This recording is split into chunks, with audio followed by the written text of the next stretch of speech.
again by The Ongoing Concept. This is the Wrath Drum Idaho Outfit's fourth studio album, released March 31st via Solid State Records. Again, consists of 10 tracks, clocks in at around 35 minutes, and is the long-awaited follow-up to 2017's Places LP.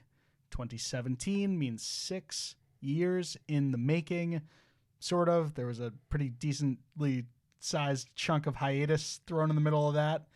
And the band returned, Sam, with pretty much the original lineup, plus a member that had originally joined in like 2016. So for the most part, this is the Ongoing Concept that all of us were familiar with back in the day. Certainly my favorite iteration of this band being like the Handmade era, I think, which is LP, I guess, 2. And it feels really fucking great to have this band back. Yeah, I can agree with that. Like, it's crazy that, like, if you were to ask me, like, the effect that the Ongoing Concept had on me, like, without thinking about it, I'd be like, not much. But the more I think about it, the more I'm like, I really fucking adored that band while we had them around for the longest time back in the day. And I've really missed the energy and the excitement and the experimentation that they bring to our scene. And it makes listening to an album like this one all the more gratifying because they essentially just pick up where they left off. They remind you exactly why the Ongoing Concept fucks, why they're that fucking band, why they fucking rule. Why they fuck again. Why they fuck again.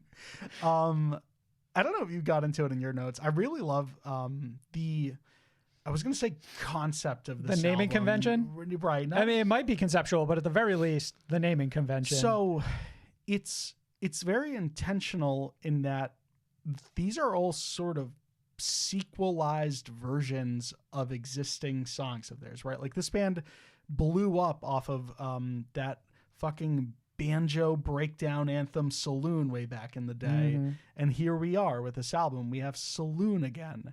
We also have Prisoner again. You Will Go, Feel, Amends, all of these songs. Again. Right. And it's fun because like you can just say again, and you've got 50% of a song title on this album. If and just to not specify, because I don't know if you made it absolutely clear, the album is called Again, and every single song title ends with the word again, with the sole exception of Again, which is literally just the opening track, the title track. Yes, it establishes that everything you're about to hear it again. Sort of. It's just an album filled with lyrical callbacks and throwbacks, and it's not like these are all remixes or anything, and it's not like they're direct sequels, but it's such a beautiful fucking through line. It's a band like pulling from their own lore. Yeah. And it's also a fascinating way to tell you exactly what this band's touring like the set list actually looks like, at least before this album. Like, all right, well, Prisoner was on it, Melody was on it, fucking Unwanted was on it, Falling was on it, Saloon was on it. And it's also a fun way to remedy all of that. We're like, I don't really want to play any of those songs anymore. Let's just do all of them again. Right, here are the quote unquote new versions of those songs. Yeah.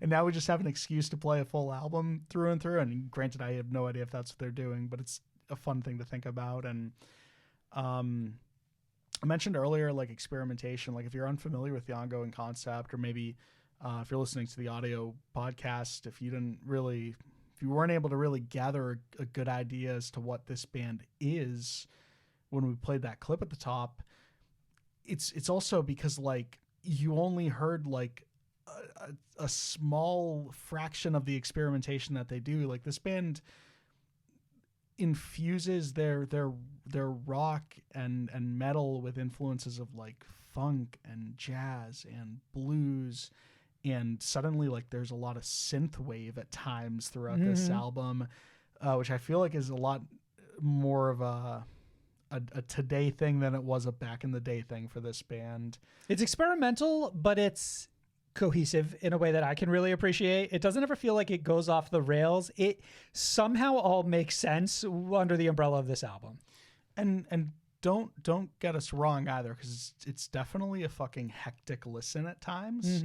but yeah, for the most part, like they keep it fairly cohesive, and it's just always incredible to watch one of their albums play out.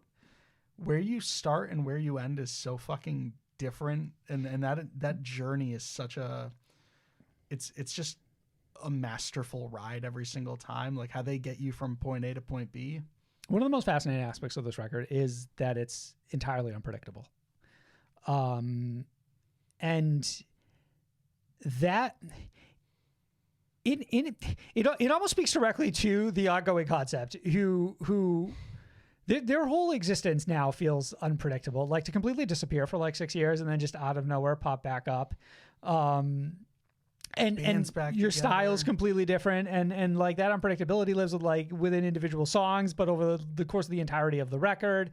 A lot of the things that I love about this is it plays really well with its harsh contrasts, in that it likes to juggle both ends of the spectrum, as far as they can to both ends of the spectrum, where you're right, you get this really like jazzy, almost Kurt Travis-esque vocal delivery, and then the polar opposite of it, you know, it's almost like the Kurt Travis era of Dance Gavin Dance in some ways, except that it manages to be somehow less silly while also still being absolutely bizarre.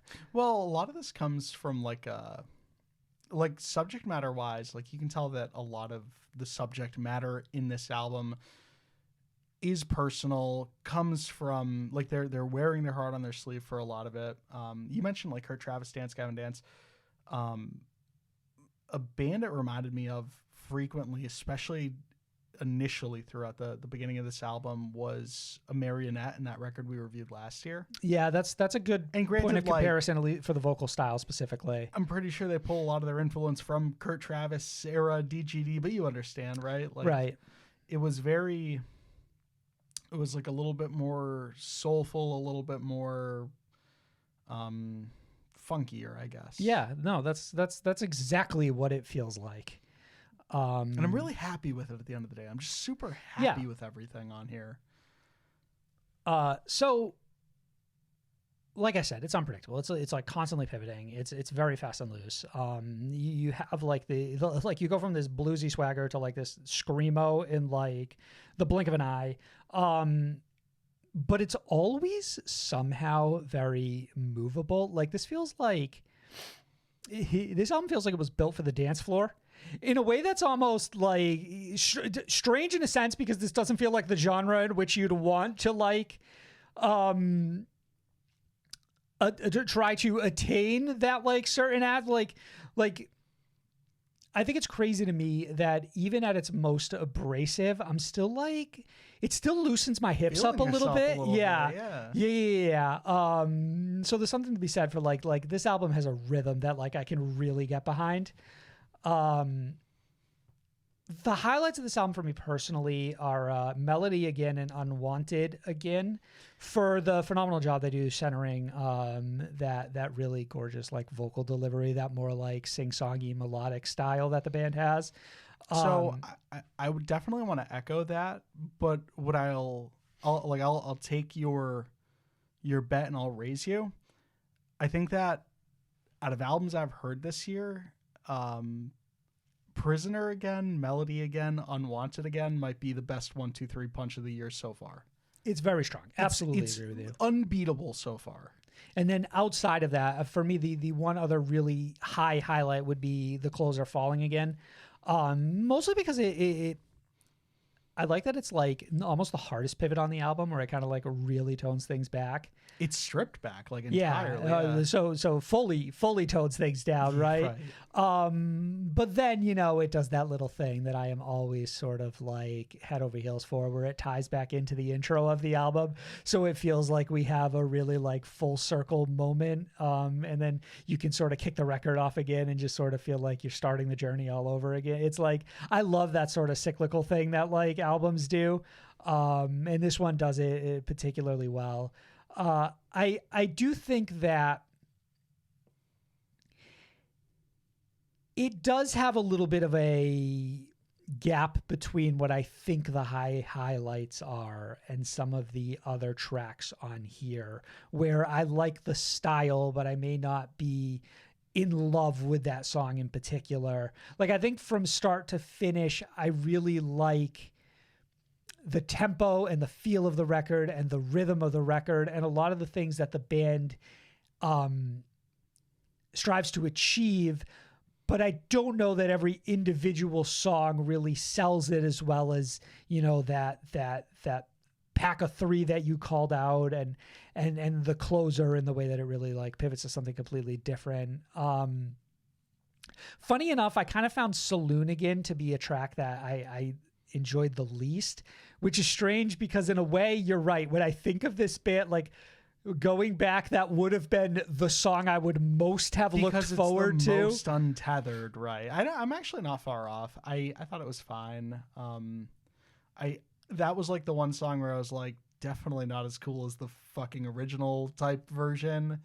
I did like it, but I guess I won't disagree. There are a couple of highs that cast a shadow on some of the other tracks on this album, which I certainly wouldn't call lows. But in saying all that, like, again, I do want to emphasize, for me personally, that it's bands like The Ongoing Concept and its albums like Again that really, really rejuvenate my love for this scene. Mm-hmm. And while I'll acknowledge that this isn't a perfect album, I'm also not going to tell you that this ain't at least a 4 for me.